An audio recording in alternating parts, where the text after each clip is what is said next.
তো আগামী দিনে গুপ্ত স্বৈরাচারের আবির্ভাব হতে পারে দেশে।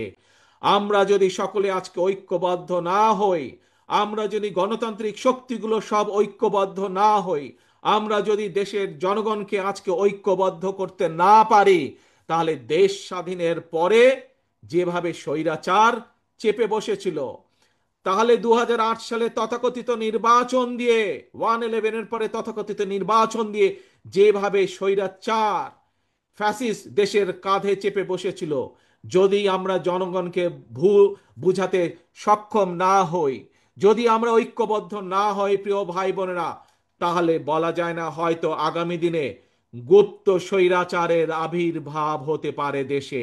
কাজে এই গুপ্ত স্বৈরাচার থেকে দেশকে রক্ষা করতে হবে, দেশের মানুষকে রক্ষা করতে হবে আমাদের। আসুন, আজানের সময় হয়ে যাচ্ছে, বহু মানুষ একটু পরে আমরা মসজিদে ঢুকবো, আল্লাহর কাছে আমরা মাথা নত করব। আসুন, আমাদের একটি আজকে লক্ষ্য থাকবে। কি সেই লক্ষ্য?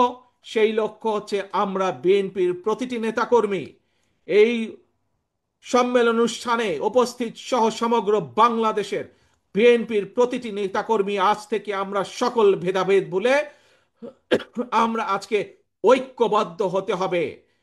আমাদেরকে জনগণের পাশে দাঁড়াতে হবে, আমাদেরকে দেশ গঠন করতে হবে, এর কোনো বিকল্প নাই।